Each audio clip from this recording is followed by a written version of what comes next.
Welcome back, Venturers. It's time for another discussion about VNs. I am Emar, and together with Tauros, we have brought a Christmas gift. A topic whispered to us by the ever alluring and ever ranty BruceGoneLoose. Welcome back to the podcast, Bruce, and could you introduce us to the wonderful world of Imoutos in VNs? I absolutely will do that for you guys. But first, a refresher. My name is BruceGoneLoose. I do visual novel reviews, and I occasionally do other visual novel-esque content, depending on how I feel. But today, we have a very special topic for you. In fact, arguably the most special topic, because we are talking about Imoutos today, and maybe Tauros might not be into it, but me and MR, we're going to give you a show. Okay, well, first of all, thank you very much for appearing on our show, and we wish all of you and all of our listeners a happy Christmas. And what better way is to share in some holiday cheer with friends and family, and in Bruce's case, some Imouto characters. Now, Imoutos, or the younger sister archetype of characters, are I'm not sure if I'll say well known, but they are a part of visual novels, especially as romanceable heroines. There's also always the case of having someone who's meant to be a younger sister, but the story excuses it as, oh, we're not actually blood related, we just simply have that kind of relationship because of extenuating circumstances, la-di-da, whatever. So, Bruce, I guess that's one starting point. What can you tell us about the archetype, and what about these kinds of non-blood related versus full-blood younger sister types of characters? I think that's the crux of the issue for a lot of people. Like, for example, a lot of people just aren't going to be into it if they're not blood related, and a lot of people just aren't going to be into it if they are blood related. You know, like the sort of stepsis porn you see on Pornhub. But the idea is the taboo aspect of it, and whether or not you want to go that far with it. So you have a lot of visual novels that either are willing to go that far or are not willing to go that far, and I think it's a very unique kind of concept because either you all in on the heroine Imoutos, or you just don't. A great example is, that was a terrible description. A great example is something like Sora from 9-9. I think a lot of people either really enjoy that route, if you guys have played it, maybe you guys have not, or they hate it. And it's one way or the other, and I feel like that is almost an entire quirk of the Imouto heroine routes. Mm-hmm. Because a large part of it, like you mentioned, is the taboo aspect of it. Obviously, real life, very different from fiction. Visual novels are extremely fictional. We've all heard that spiel before. But still, how far a title goes in exploring that kind of relationship between siblings, between something that is very much a no-no, but very, I guess you could say, fantasized in some ways and in some aspects. And like you mentioned, that's the real crux of it.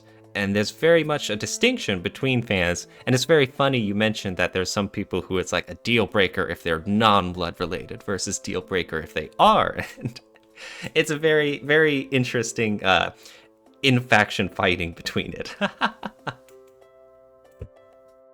Yes. I think there's also like how far can you go as a medium or with the medium of something like visual novels. For example, like incest has been used in Western fiction, of course. But in other cases, like for example, with the case of Wonderful Everyday, if anyone has read that, it really pushes the boundaries of what you should be allowed to do as a medium of fiction. And so I think that there's taboo and there's taboo. And I feel like, and this is kind of weird, maybe saying it but like incest isn't the most taboo you can get. Oh dear, there was that whole deal with what is it? The ley line of coffin. Oh my god, I'm messing up the title. I don't remember. The coffin of Andy and I am so sorry. I didn't expect to think of this. The one where they like eat flesh or something? The Is one that it? has all sorts of messed up content and it's very dark. And the incest part was just one aspect of it that certain social media sites and certain The fans. Yeah. coffin of Andy and Lele. That's it. Okay, thank you so much. I had it in my Steam library, so I just had to look it up. As you mentioned, it does hint at some incest stuff, and I'm not really sure why, but that's the part that a lot of people just ran away with to decry it. So it's very funny that you mentioned that there are levels of depravity here, and where the whole, where the whole Imoutos romanceable aspects in visual novels ties into that. For now, what I want to ask is, MR, what is your favorite Imouto heroine, if you have one? I'm assuming you do, though. Oh, okay. So we went straight into favorites. Okay. Damn right we did. Huh. That's a very difficult question, because I don't think when it comes to VNs that Imoutos tend to rank the highest. But I don't despise them or anything like that for me. But I do think when it comes to Imoutos, that comes to my mind, and if you ask about the ones that I like the most, it's probably from Nekopara, honestly. Which is very odd, because she's not necessarily a heroine, she's more of a sideline character, but she just gels so well with the overall story and how she approaches the Nekopara gimmick. And the way, how can I say it? The way they resonate with the main protagonist is so cool, and just I feel like probably that's my favorite. I'll be honest.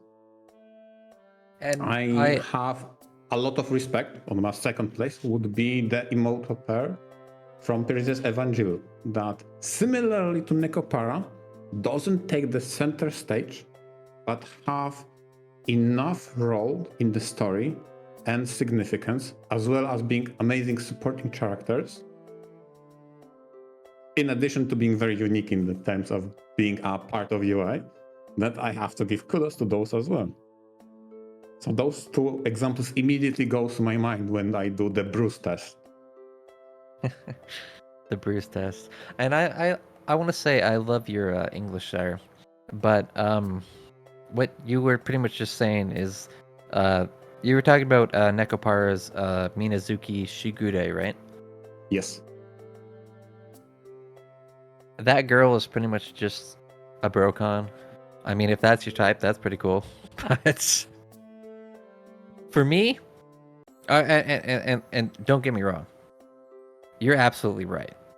But there are some traits that I believe Imoutos should have beyond being a brocon. Okay. Maybe one or two. And for that, do you guys know of, and I'm sure you do, the Yamato Nadeshiko archetype? Mm-hmm. Oh.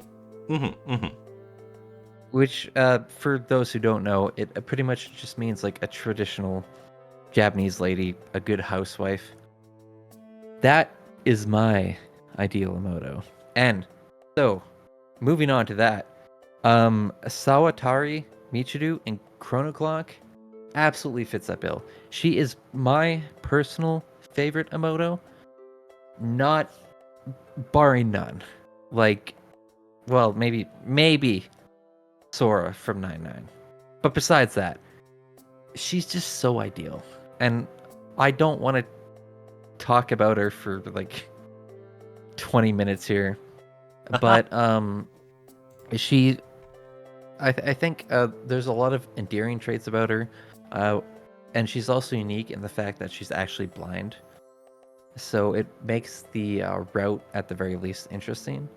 And yeah, at least for me, that is my ideal Imouto. Just to recap, Chrono Clock was the title about a short span time traveler or time reversal. Yes, the whole premise of the visual novel is that the protagonist has a clock, and he can destroy it, and he can go back in time in 5 minutes. 5 minutes. But only 5 minutes, and no more. Yeah. Okay, because and maybe those will seem disappointing, but I remember that the title didn't leave lasting impression on me, but I remember that heroines were really enjoyable. I remember specifically the heroine you mentioned, the blind sister. That was really very unique. Although, like I mentioned before multiple times, well, she didn't win just because there was a very funny and very intriguing maid character also in that game that I really enjoyed reading. I think her name was Didi, right? Yeah. The So- English girl, I believe. Yes, the British one. Yeah. Hey Bruce, It was very funny. have you read Kara no Shoujo? I have not. Because you mentioned. Should I?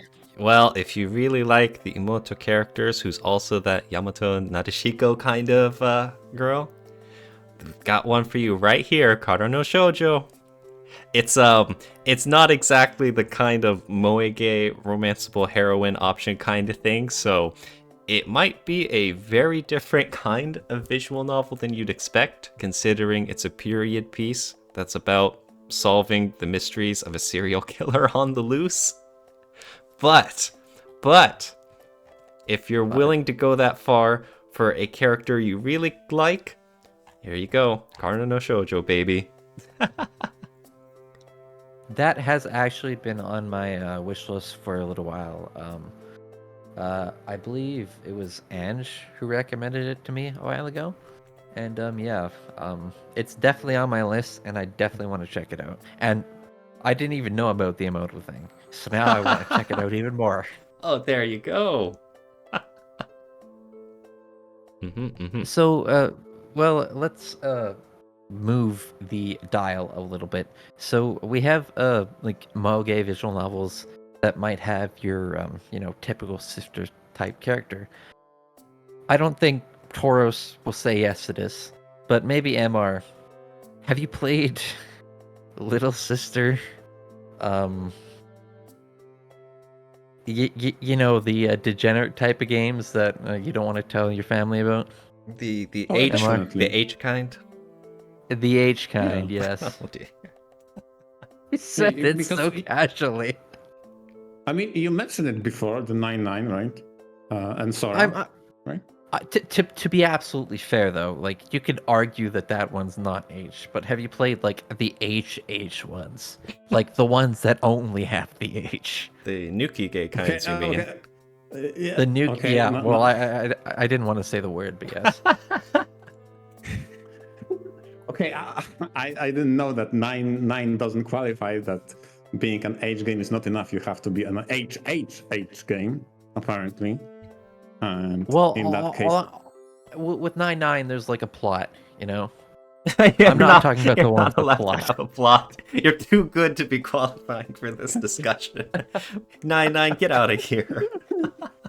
Yeah. You get it. Oh my goodness. Well, anyway, neither of you have to admit anything. I have played one, and it was called My Little Sister's Special Place. And I believe MR actually took inspiration from that thumbnail for the first time I was on you guys' show. But nonetheless, My Little Sister's Special Place, yeah, I regret it. Sometimes you sometimes you think you know what you want, but then you realize you don't want it. But sometimes it's too late to back out. Did I say too much? No, that's some very profound and deeply inspiring words of wisdom you have there. I just want all of you guys to know, especially for those weaker individuals who can't handle H, don't read Euphoria, and yeah, that's all I have to say. Oh my goodness, Bruce. That's a jump in topics. Nice. You're saying a lot of this stuff from experience, and you're very grateful to all the people who can learn from you. Yeah, exactly. Oh my gosh. Someone has to take the L, and it had to be me. Now, on the other hand, you From did that angle. Oh, okay, go for it, Amar. Yeah.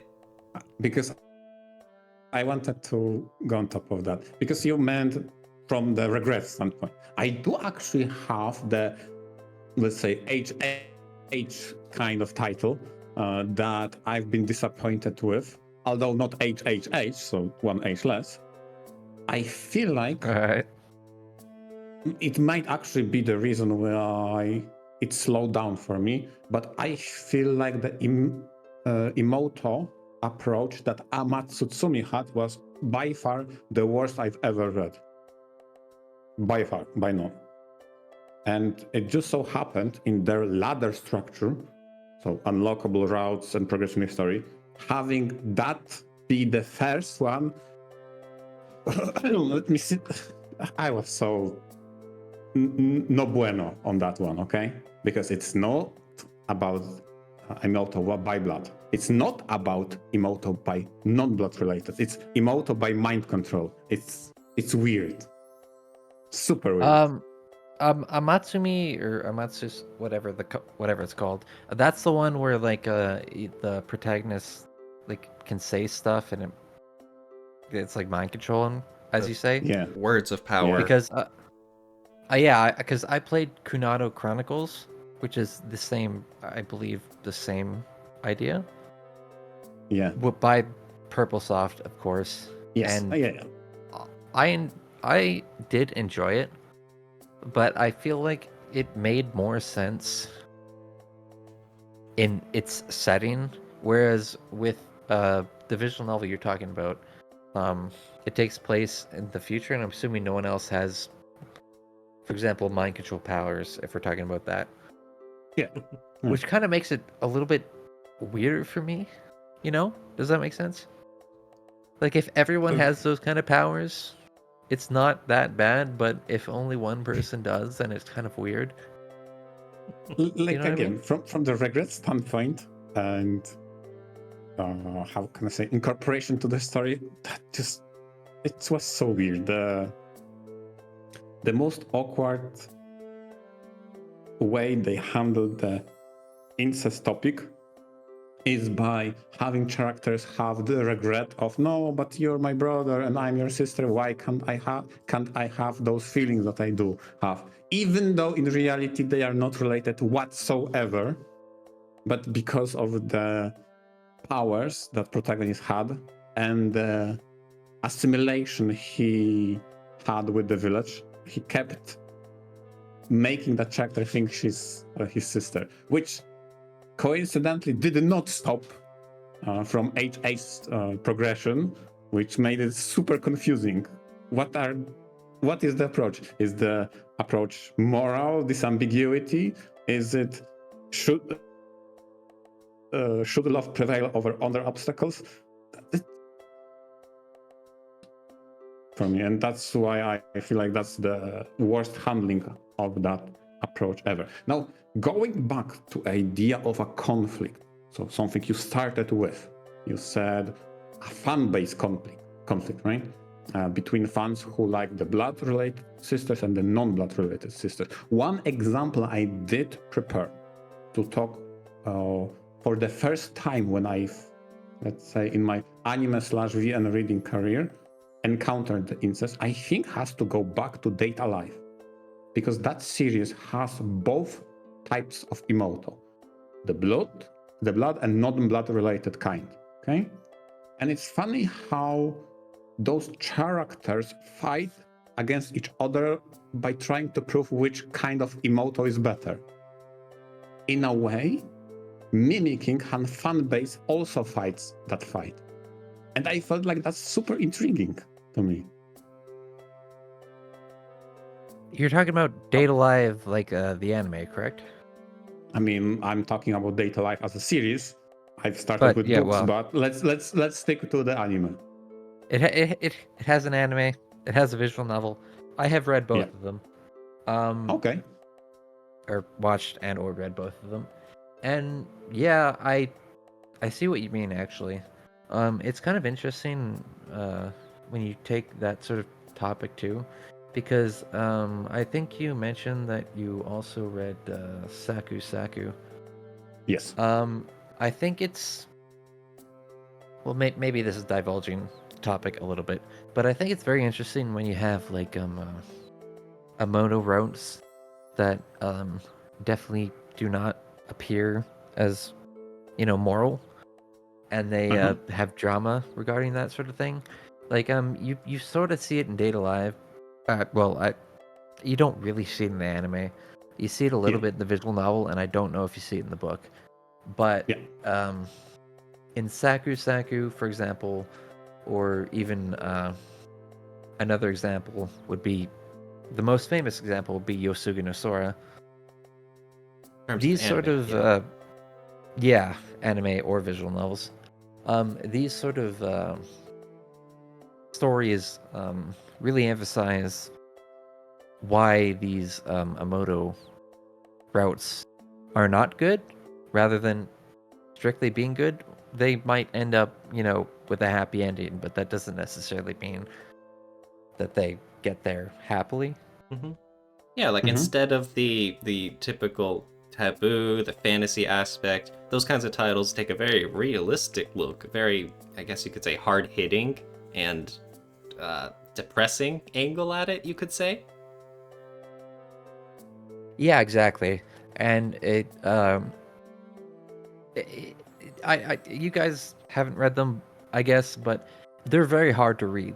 Like it's a story that or it's a route that you don't want to read, and it's rough, but you have to keep reading it because you feel like you need to. And I feel like it's a good reminder that we often read these Emoto routes or various different anime routes, and it's Yeah. kind of out there, but it really grounds you in reality when you have these these kind of routes. Very stark Now, reminders. funny enough,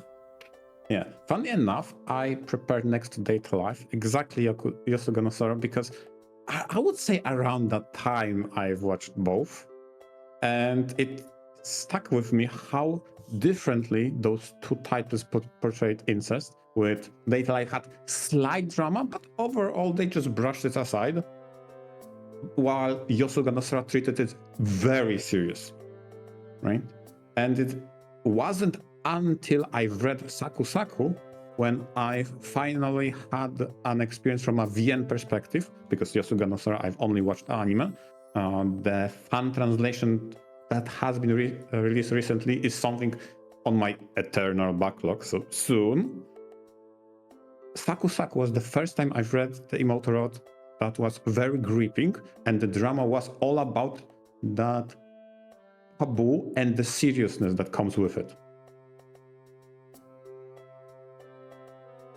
Now, Yeah, on that front of how people are divided about how to approach incest and or Imoutos, even the author behind Nekopara, in preparation for the next volume that will have Shigure. Now we understand probably romanceable, but no, there is no details yet. The author herself stated that this is a side story you don't need to treat canonically.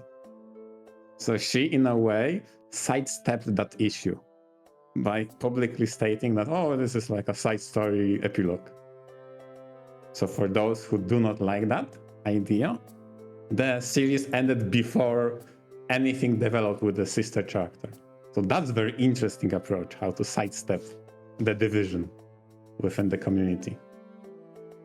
and you don't necessarily have to like sidestep it like through some kind of Emoto DLC that's like you don't need to read it. You can also just have like normal Imoutos. Like you don't need to have romanceable Imoutos. Most recently, I have been mentioning this a lot, but since Memories Off the Starry Sky has a Emoto character named Mizumoto Misora, she's a good character. I mean, she supports her brother and not in a romantic way. You can have non-blood related Emotos. You have Mei Sunohara, for example, in Clannad, which works really well, and she has her own route, but it's not romantic, and it doesn't need to be romantic. Like stuff like that. Emotos can be or rather, they can be representative in visual novels without necessarily needing to be romantic, or in a way that's many people might see as weird. That goes back to earlier what you said about if they need to have more of a character to themselves or simply being the Imouto archetype is fine. Exactly. Go ahead.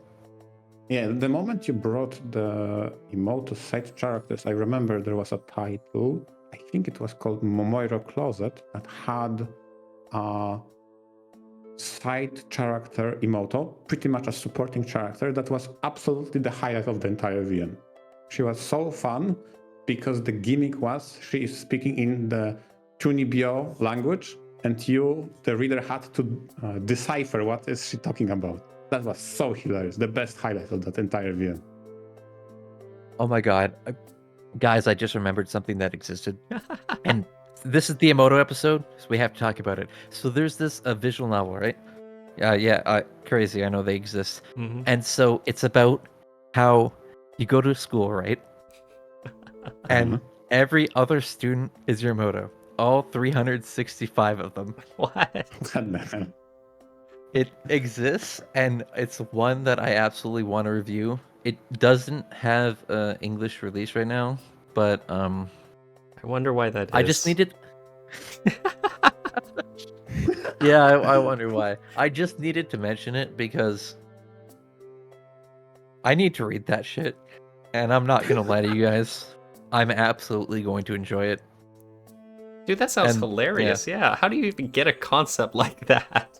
Of you go to a school and literally every one of them is your Imouto. That's some fever dream paradise stuff. It has a fan disc where there's 366 Imoutos. What? Why? How? Oh. It's the leap year. Isn't that like Imouto overload? It's the literal Emoto overload, and I feel like I just had to mention it in this episode because we're talking about Emotos. That's true. Quality. That's true. Now, there is one question I have. I know for the whole episode, it's been under the assumption that these Imoutos have been under the main character. But what are your thoughts about younger sister characters to other characters? So not your sisters, but as just a sister to someone else. I did briefly mention this with the Mace Sunohara thing, but it depends on if you're talking about like for example twin sisters that are for example heroines, or if we're just talking about like little sisters of other characters that are not romanceable. I feel like both can work pretty well. For example, in Hoshi Memo, you have the twin sisters, the Tsundere and the Dere girl, and it's enjoyable. And you see their sister dynamic. For example, like the Tsundere is obviously always looking after the Dere girl, but it's actually the Dere girl that's actually looking after the Tsundere kind of thing. And you have different dynamics like that. Mm-hmm. So thank you, Tauros. Yeah, because I didn't know how to bring that title. There are two titles I wanted to interwoven today. One is Evenicle that is still waiting for its turn, but Baldur's Sky has exactly what you're talking about. A little sister to not the main protagonist, but rather to one of the heroines. And that's super unique supporting character because her older sister is the main girl. And the way she supports that relationship blossoming with the protagonist is something really well executed, I would say. is Baldur's Sky. But what about your personal thoughts, Bruce? Like, I know you very much like Imouto characters, but do you get that same sense of appeal? If it's not the, your younger sister, if it's the someone else's younger sister kind of deal? Are we talking about like a stepsister sort of a deal, or? No, not even. Just the younger sister to a different character. Someone not even related to you at all. I've got to be absolutely honest to both of you guys. As long as they call me Oni-chan, I'm down. Oh god. That's all I need. So there's your answer. Okay. And There you go. Nice. That's quality. Thank you. Okay. I love it because I so understand that approach. Because for me, the similar would be, yeah, as long as they say Goshuji-san for the master, for maids. Goshujin-sama, that's what I thought. yes. Goshujin-sama is the same. Yeah. Then they pass immediately. Yeah, see, I'm not really into Goshujin-sama unless they have fox ears. But we all have our okay. own differences. That sounds quite specific. Well, if they have fox ears, a maid outfit, and they're a moto, Oh my god. see you later, man. You win the lottery. See you later. Dies of Peak. Bye. And he immediately disappears. Incredible. All right. Thank you so much for being part of this, Bruce. I'm glad that we got to breach a topic that you are very interested in. We've given you an outlet for you to discuss all about Imoutos in visual novels. Thank you. You're very welcome. And for all our listeners, please visit the Imouto connoisseur, BruceGoneLoose. He has an amazing YouTube channel and he provides content in a burst-like fashion. So you can subscribe, be relatively safe, nothing will happen, and then one day when you least expect it, 7 videos immediately. Thanks, Bruce. It was a pleasure talking with you. Yeah, you too. And for our listeners, venture out. Venture out.